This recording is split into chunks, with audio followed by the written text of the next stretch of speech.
ओम परमात्मने नमः।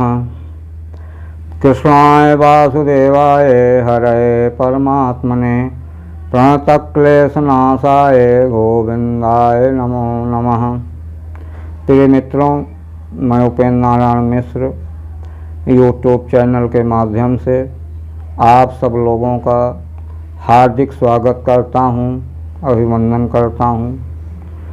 प्रिय मित्रों, आज मैं आप लोगों को कुछ ऐसे व्रत के विषय में बताने जा रहा हूं जो कि बहुत ही महत्वपूर्ण व्रत होता है। उस व्रत के करने से मनुष्य के जितनी भी संकट हैं वो सब दूर हो जाती हैं, सारी मनोकामनाएं अवश्य पूर्ण हो जाती हैं। तो प्रिय मित्रों, मैं आप लोगों को जो व्रत बताने जा रहा हूँ उसको आप लोग ध्यान से सुने और उसका पालन यदि आप श्रद्धा विश्वास के साथ व्रत करते हैं और पूजन करते हैं तो उसका फल आपको अवश्य प्राप्त होगा।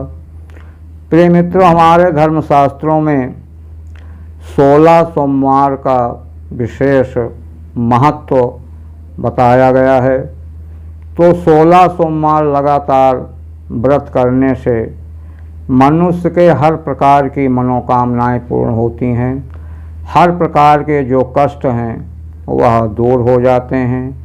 तो ये 16 सोमवार कब से शुरू करना चाहिए और किन किन महीनों में करना चाहिए, ये हमारे धर्मशास्त्रों में बताया गया है।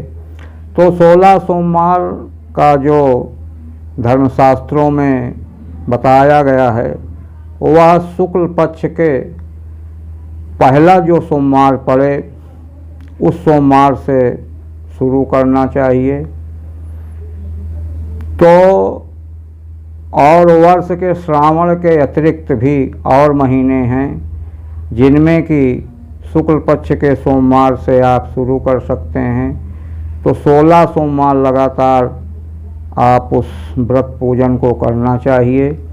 जैसे हम श्रावण से शुरू करते हैं, श्रावण में, कार्तिक में, अगहन में, चैत्र में और बैसाख में, ये 5 महीने में 16 सोमवार के व्रत का बहुत ही महत्वपूर्ण फल बताया गया है।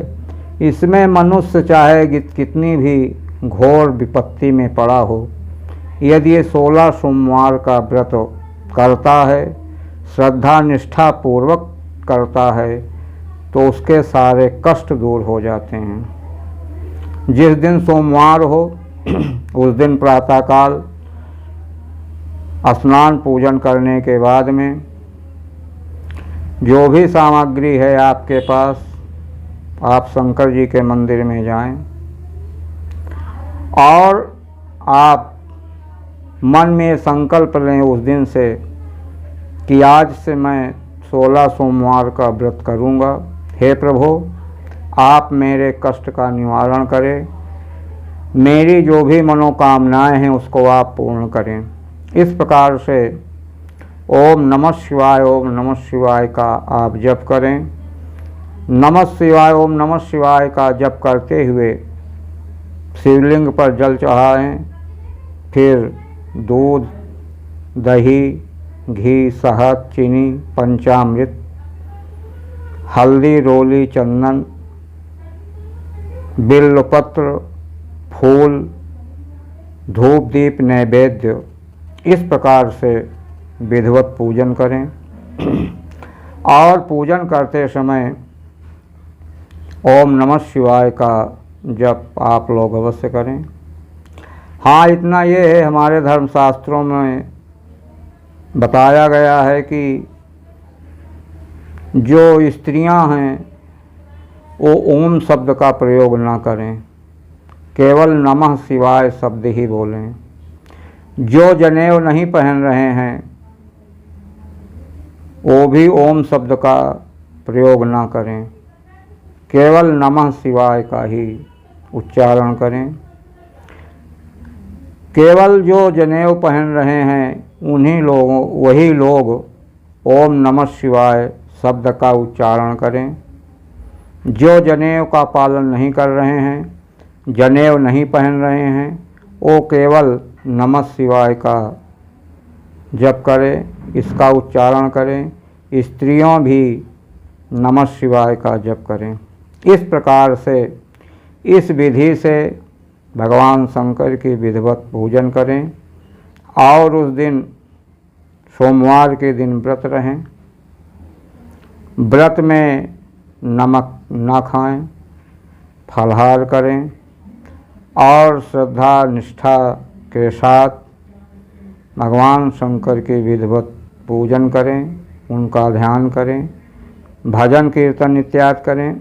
इस प्रकार से लगातार 16 सोमवार का आप व्रत यदि करते हैं तो आपकी जो भी विपत्ति है, घोर कष्ट है, उससे आपको छुटकारा मिल जाएगा।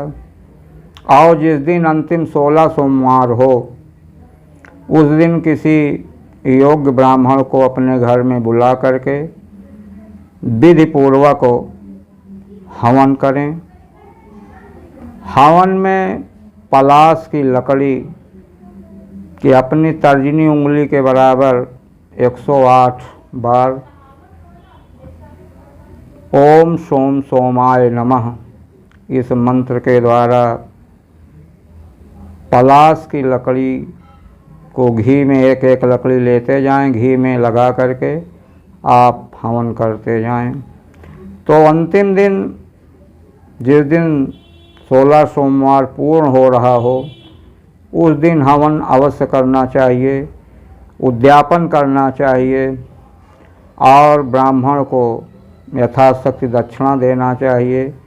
कन्याओं को, ब्राह्मणों को भोजन कराना चाहिए। जब तक आप हवन नहीं करते हैं, जब तक आप भोजन नहीं कराते हैं, दान दक्षिणा नहीं देते हैं, तब तक आपके जो व्रत का फल है वह आपको नहीं प्राप्त होगा। तो इसलिए इस बात को अवश्य ध्यान देना चाहिए कि जिस दिन 16 सोमवार पूर्ण हो जाए, उस दिन किसी ब्राह्मण को बुला करके घर में विधिवत गौर गणेश कलश नवग्रह की विधिवत पूजन करें। पार्थिव पूजन पड़ा करके रुद्राभिषेक करें। इसके बाद फिर हवन करें।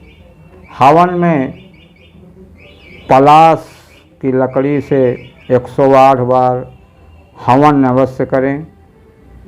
इसके बाद हवन करने के बाद में फिर ब्राह्मणों को दान दक्षिणा दें, कन्याओं को भोजन कराएं। इस विधि से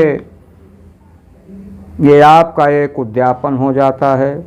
उस व्रत की समाप्ति का मतलब होता है उद्यापन।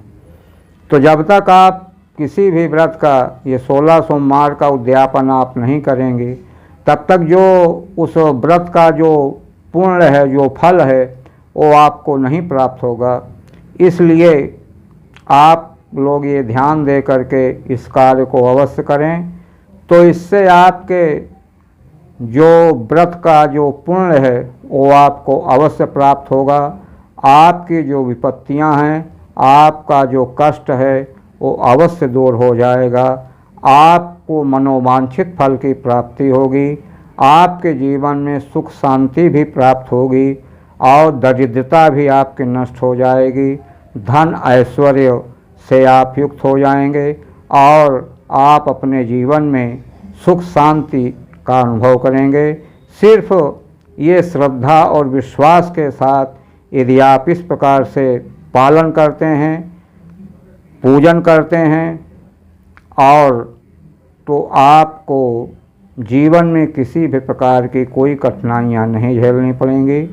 तो प्रिय मित्रों, यदि ये बातें आपको अच्छी लग रही हों तो मेरे इस चैनल को आप लोग ज़रूर सब्सक्राइब करें। अपने मित्रों में, अपने रिश्तेदारों में इस मेरी बातों को शेयर करें और जिससे कि और लोग भी इसका लाभ उठा सकें और वो भी इस पुण्य के भागी बने। प्रिय मित्रों, फिर अगली कड़ी में आपसे मुलाकात होगी। धन्यवाद।